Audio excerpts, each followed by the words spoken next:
Falar sobre competência. Matéria difícil, volumosa. Se pegar um manual de processo penal, vai ver que são destinadas muitas páginas. Mas qual o conceito de competência? Competência é a delimitação do poder jurisdicional. Todo juiz, todo órgão que pertence ao Poder Judiciário, investido do poder jurisdicional, você pode afirmar que todo órgão, todo ele, tem jurisdição, mas nem sempre tem competência, porque competência é um limite a esse poder jurisdicional. Então, é importante a gente conhecer as espécies de competência e os principais critérios para fixar competência. Não dá para trabalhar com todos os critérios em graduação, é impossível, mas os principais nós veremos. Então nós temos aqui o critério ratione persone, que vai definir se a ação penal vai ser originada no órgão de primeiro grau ou no órgão de segundo grau. Ou a ação penal vai começar aqui no juiz de primeiro grau, chamado de juiz de piso, ou a ação penal já vai se originar num tribunal, num órgão de segundo grau, ou melhor, de segunda instância. Então, ou a ação penal vai originariamente ser tramitada na primeira instância, ou já vai ser iniciada direto num tribunal, ou no juiz de segundo grau, ou na segunda instância. Isso depende se a pessoa que vai ser julgada tem foro especial ou não tem foro especial. Outro critério é o critério ratione materia.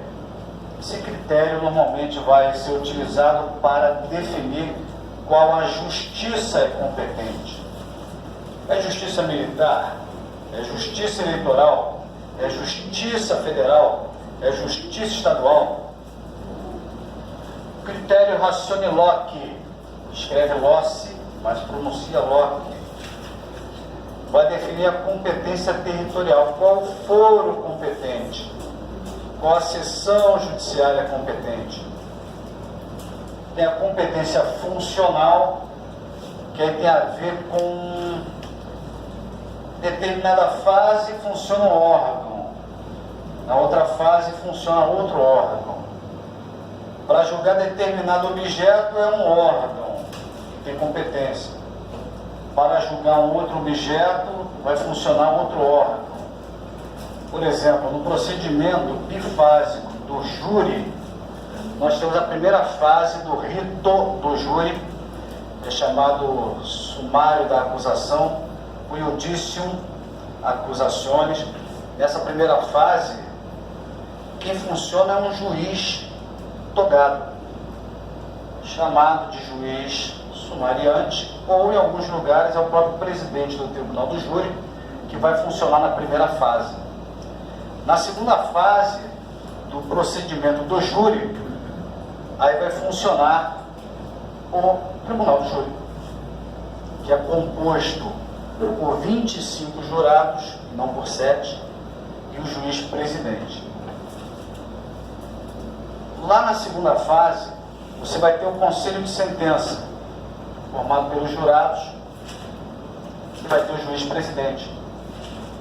Quem condena ou absolve é o conselho de sentença. Então esse objeto, condenação, absolvição, exame de mérito, são jurados. É competência do conselho de sentença.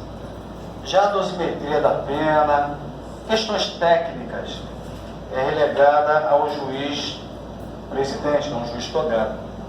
Então nós temos aqui competência funcional por fase, é o órgão jurisdicional que vai funcionar em determinada fase, e não funciona na outra. Ou competência funcional por objeto, que é determinado órgão que vai se debruçar sobre uma determinada questão e outro órgão vai se debruçar sobre outra questão. Também temos competência funcional por grau hierárquico. Tem órgão jurisdicional que vai funcionar como juiz de primeiro grau e tem órgão jurisdicional que vai funcionar como juiz de segundo grau, que não vai funcionar numa competência originária, e sim uma competência recursal, que é o caso da maioria das ações penais.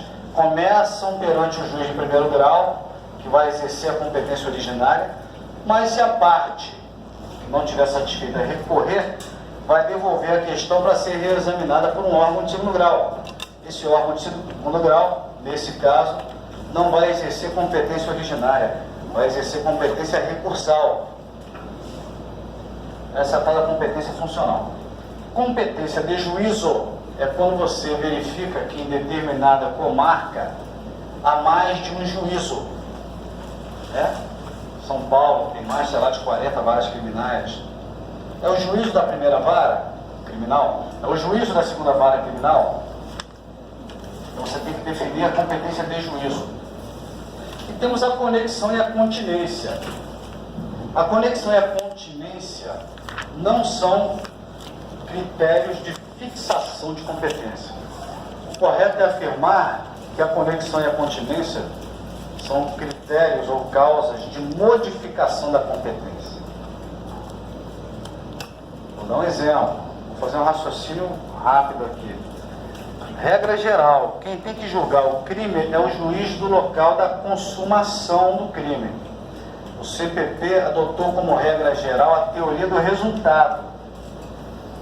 Então, se a ação criminosa foi em um lugar, o resultado foi em outro, então vai ser competente o juiz do local da consumação. Essa é a regra. Então, se houve um roubo aqui em Campos, de um celular, quem tem que julgar o roubo? O juiz criminal de Campos. Mas, de repente, o assaltante levou esse celular para Itaperuna e vendeu para o receptador, que sabia que era produto de crime. O crime de receptação foi consumado em Itaperuna. Então, quem é que tem competência para julgar o crime de receptação ocorrido em Itaperuna? É o juiz criminal de Itaperuna. Pelas regras de fixação, seria assim: o juiz de Campos julga o roubo consumado em Campos e o juiz de Itaperuna julga a receptação consumada lá em Itaperuna. Só que o artigo 76 do CPP, inciso 3, fala que configura-se conexão quando a prova de uma infração influenciar na prova de outra infração. Como assim? Para eu condenar alguém por receptação, tem que ser provado que essa coisa, esse produto adquirido é produto de um outro crime, de um crime antecedente, de um roubo, de um furto, de um estelionato. Então tem que provar que houve um roubo, senão não consegue condenar pela receptação. Então a prova do roubo influencia na prova da receptação. Essa situação é chamada de conexão instrumental ou probatória. Há uma ligação entre os dois crimes. E daí que há uma ligação entre os dois crimes? O artigo 79 do CPP determina que a conexão importará na reunião do processo e do julgamento. Então não tem que ter uma ação penal aqui em Campos e outra lá em Itaperuna. Tem que juntar, por economia processual, para evitar decisões conflitantes. Tem que juntar. Tá, mas vai juntar aonde? Manda tudo para Itaperuna ou vem tudo para Campos? O artigo 78 do CPP responde: se estiver concorrendo órgãos jurisdicionais de mesma hierarquia, de mesma graduação, prevalecerá o juiz do local em que foi praticado o crime mais grave. Do roubo, a pena é de 4 a 10 anos. E a receptação, a pena é de 1 a 4 anos. Então, o crime mais grave foi praticado em Campos. Logo, é o órgão jurisdicional de Campos que vai prevalecer, que vai ser o foro prevalente, que vai exercer o fórum atraciones, vai atrair. Então, pelas regras de fixação, o juiz de Campos julgava o roubo e não julgava o crime de Itaperuna, a receptação. E o juiz de Itaperuna julgava a receptação. Mas como há conexão, isso vai ser modificado. O juiz de Itaperuna vai perder o poder de julgar a receptação, e o juiz de Campos, que não tinha poder de julgar crimes consumados em Itaperuna, vai ganhar esse poder. Vai julgar a receptação. Então a conexão e continência não é correto afirmar que são regras de fixação. É correto afirmar que são regras de modificação da competência. Bom, então são os principais critérios para a gente definir quem que vai julgar aquele crime. De qualquer maneira, temos que começar por algum lugar. Uma espécie de guia de fixação. Eu começo por onde? Eu acho que o principal é você identificar a pessoa que está sendo acusada. Por quê?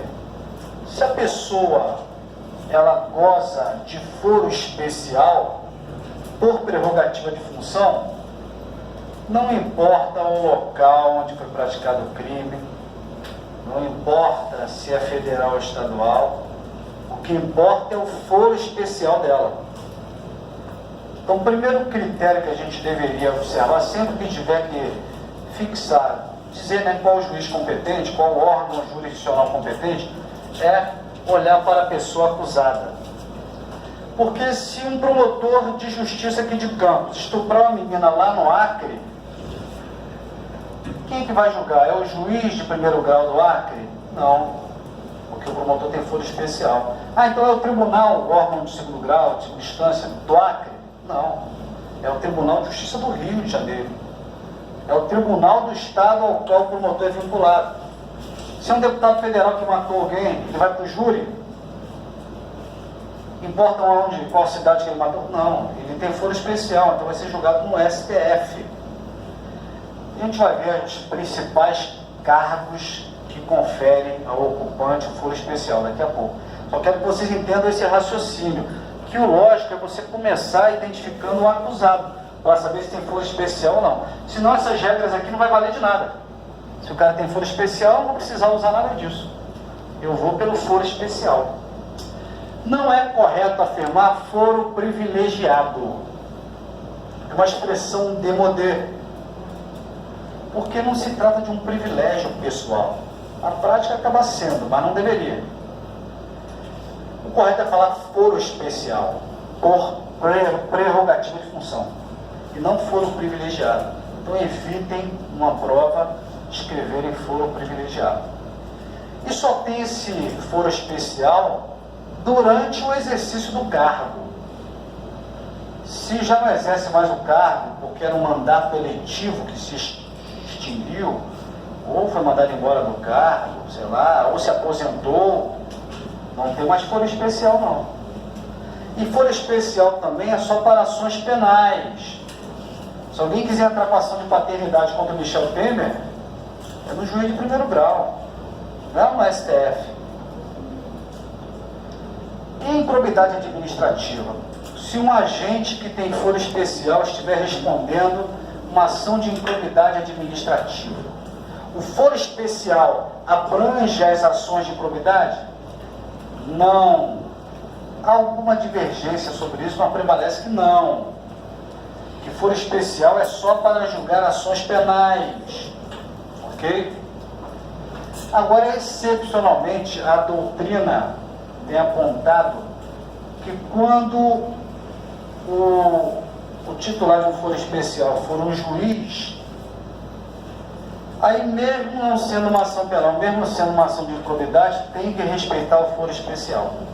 Então vamos entender, foro especial é só para julgar ações penais. Mas tem havido algum consenso no sentido de que se quem estiver sendo acusado de uma ação de improbidade for um desembargador, esse desembargador não tem que ser processado perante o juiz de primeiro grau, que haveria uma espécie de inversão na escala hierárquica.